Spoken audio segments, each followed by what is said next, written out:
and welcome to our podcast, Frame by Frame, where we take a deep dive into the behind the scenes of popular movies. Today, we are talking about the Dead Poets Society.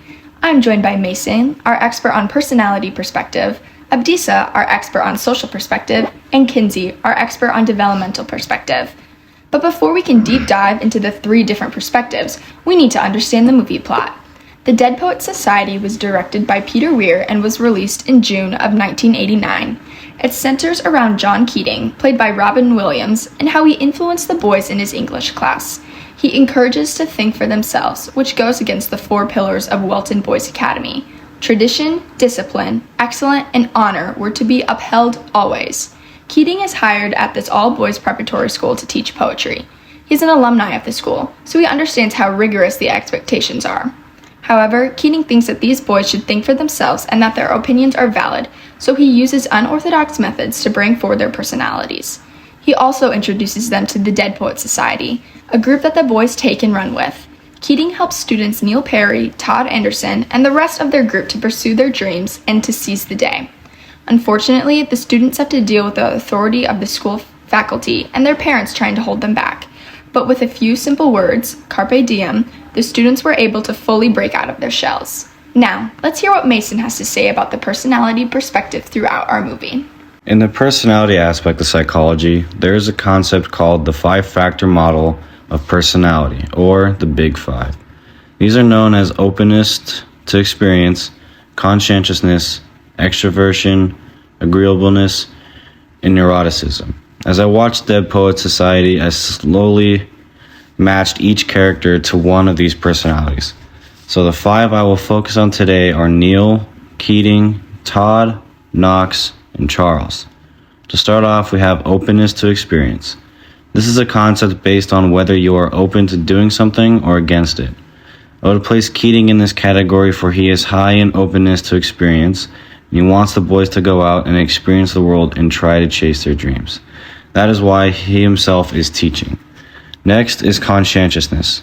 If you're high on this scale, you are most likely on top of work and have good control over your behavior.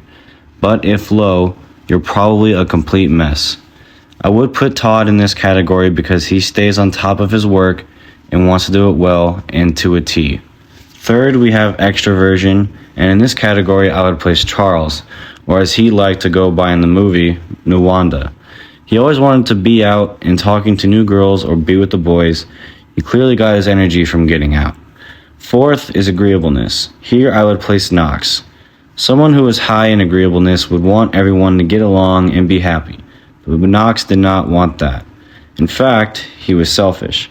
I say this because he wanted Chris all to himself, even though she already had a boyfriend. So I would put him scoring low in agreeableness. And lastly, we have neuroticism. When high on the scale, people often get stressed easily, while those who are low are calm and collected. I would place Neil high in this category mainly because he wasn't very stable with his emotions. He was often up and down throughout the movie. He was easily stressed by his father, and by the end of the movie was surrounded by a lot of negative emotions, especially when he is forced to be at home. Each character could be any one of these traits, but while watching this movie, I felt as though these fit the specific characters quite well. Thank you, Mason. Now let's hear what Abdisa has to say about the social perspective throughout our movie. Well, social psychology is the study of how someone's behavior is influenced by the presence of others. There are many signs of social psychology in Dead Poets Society. Mr. Keating influenced the way students think through poetry and embrace individuality. This allows some of the students to be influenced and find their true passion, instead of being conformed to their parents. A great example is where Neil found his passion for acting. However, his father was not fond of it. He demanded that Neil leave acting and do whatever he wanted him to do. Also, I want to touch base on conformity because it's an important segment of this movie. At Welton Academy, students are expected to conform to their parents' and teachers' expectation. The students must obey their parents and abide by the rules and expectations set by them. In this case, Neil's father wanted him to attend Harvard and become a doctor, but Neil had a hard time conforming to his father's expectation despite having a passion for acting. Another example of social psychology is at the end of the movie, where Todd stands up on a desk as Mr. Keating gathers his belongings and leaves the school. Once Todd stood up on the desk, the other students began to stand up on a desk and chant, "Oh, Captain, my Captain." which is a saying made by Mr. Keating in the classroom.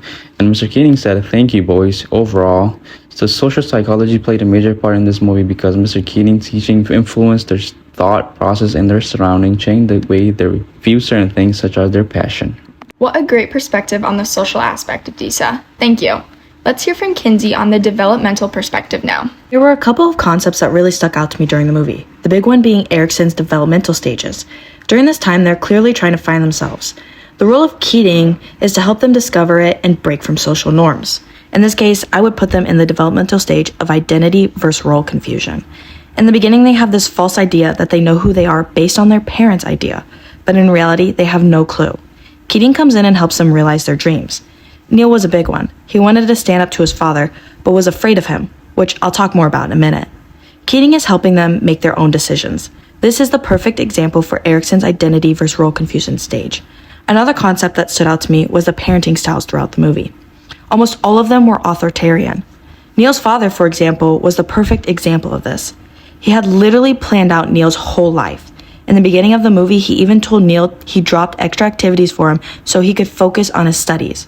When Neil wanted to do the play, he was terrified of what his father would say and wanted to keep it a secret. Quoted from the movie while talking to Keating, Neil says, "He's planning the rest of my life for me. He's never asked what I wanted." Keating convinced him to talk to his father, and instead of accepting his son, Neil's father actually instructed Neil to stay away from Keating. He wanted to control the situation, but felt that Keating got in the way of his plans. Neil felt extreme pressure to perform to his father, but felt helpless because it wasn't what he wanted. In the end, Neil made his decision. So we can see how parenting styles like this can really affect some people, but for some it does work. Overall, it's about listening to your child's needs.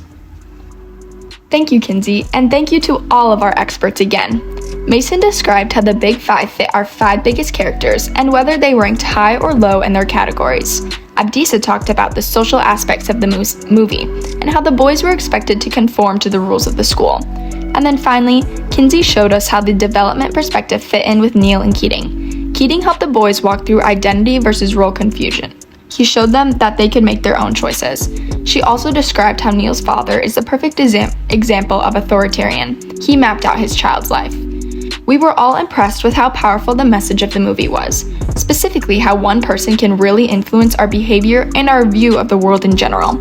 It just takes one person to push us to think outside of the box and become a better individual.